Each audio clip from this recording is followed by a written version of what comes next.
doing a nutrition-focused physical exam on you today. Are you okay with that? Mm-hmm. Okay, so I'm going to be looking at different areas of your body to assess different nutrient deficiencies you may have. So usually how we start this off is through a general survey. So I'm going to gather information about your height, your weight, and your eating habits, and all sorts of things like that. Okay. Mm-hmm. All right. So I'm going to start. I'm going to proceed with the exam now. So are you ready? Mm-hmm. Okay. So I'm going to start with your hair. So I'm just going to take a good look at your hair. And while I'm observing your hair, I'm looking for color, content, and quality of your hair to assess some protein and zinc deficiencies. Okay, now I'm going to move to your temporal lobes. And while I'm palpating your temporal lobes to see if there's any indentations to assess any protein deficiencies or subcutaneous fat loss. And also with the temporals, I am observing your your head. I'm observing your face imagery and seeing if there's any swelling, pigmentation, or indications of a vitamin D, protein, essential fatty acid deficiency, or energy deficiencies. Now I'm going to look at your orbital pads. So can you close your eyes for me so I can palpate those? And again, I'm palpating for any subcutaneous fat loss around your pads. And then you can open your eyes, and I'm going to be looking at your eyes to note any possible jaundice, and if your eyes are tracking my movement. So if I move my finger, good. Okay, I'm going to move down to your mouth. So I'm observing your lips for any dryness, cracks, or sores to identify any nutrient deficiencies of riboflavin, niacin, and any of the vitamin Bs. Can you open your mouth so I can kind of look in there, see how your oral health is doing? Again, I'm looking for any sores and any other nutrient deficiencies in there. So now I'm going to move down to your neck. And can you swallow for me? You don't have any difficulty swallowing? It's good.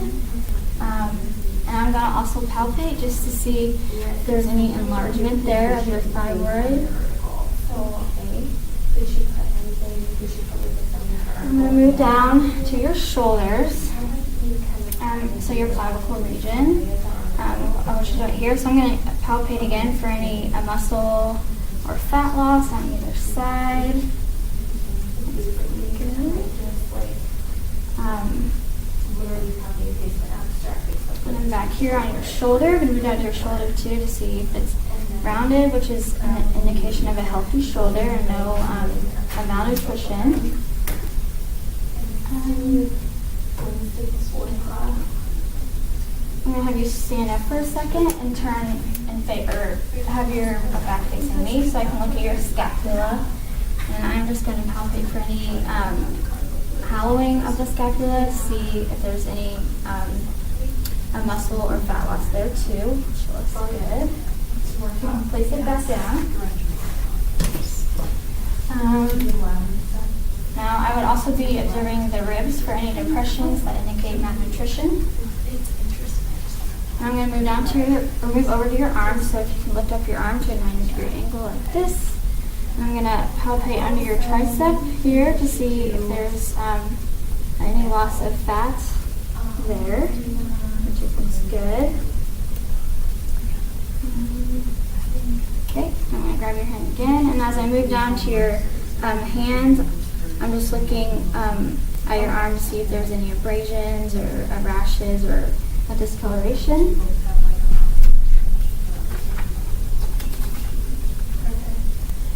I'm going to move down to your hands, and I'm going to palpate in between again just to notice if there's any muscle or fat loss there. That's pretty healthy. I'm going to feel your skin to check for the temperature and color. I'm going to pinch your skin to check for a hydration status. And I'm also looking at the skin just to know any other deficiencies of protein, vitamin C, K, zinc, essential fats, or vitamin A. I'm going to move down to your fingernails, and I'm looking for any iron, vitamin K, or C deficiencies, or if there's excessive fluid.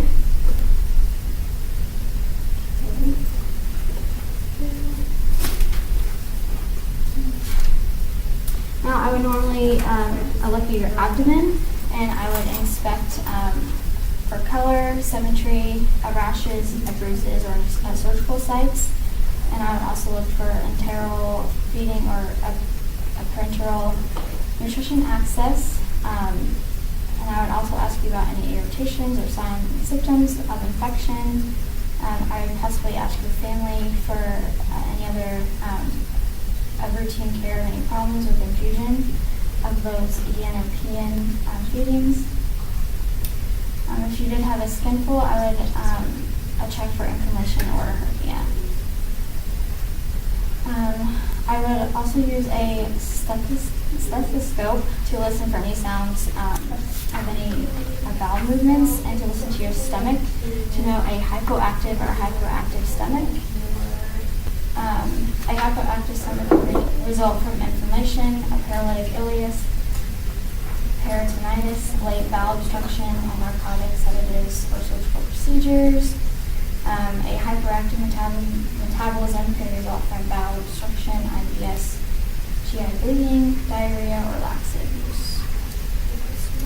And also, if I were observing your abdomen, I would use a thing called percussion. So I would lay my hand on all 4 of the quadrants of your stomach, and I would tap my middle finger like that to listen to any other howling sounds. And then also I would do all those other things previously explained in all 4 quadrants of the stomach. Okay, I'm going to move down to your legs now. So if you can put your leg up there while your knee is bent a little bit.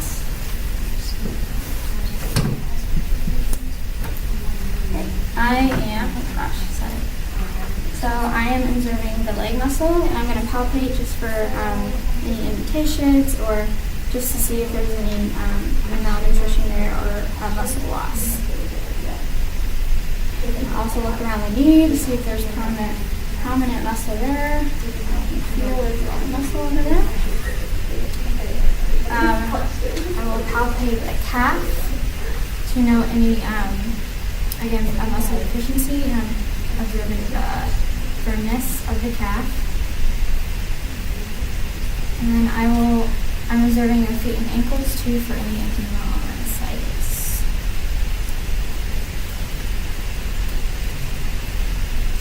Okay, we are going to, you took your foot off now. So I'm going to move on to the respiratory. So if you can take a deep breath for me, please. I did that to observe a normal breathing, and just to know if there's any abnormal signs that could indicate a protein or energy deficiency.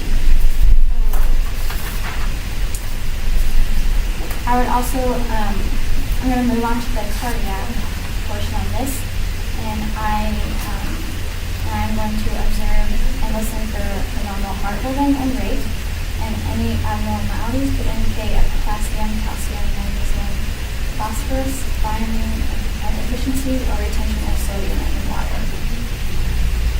And then I'm also going to evaluate your neurological or neuromuscular skills.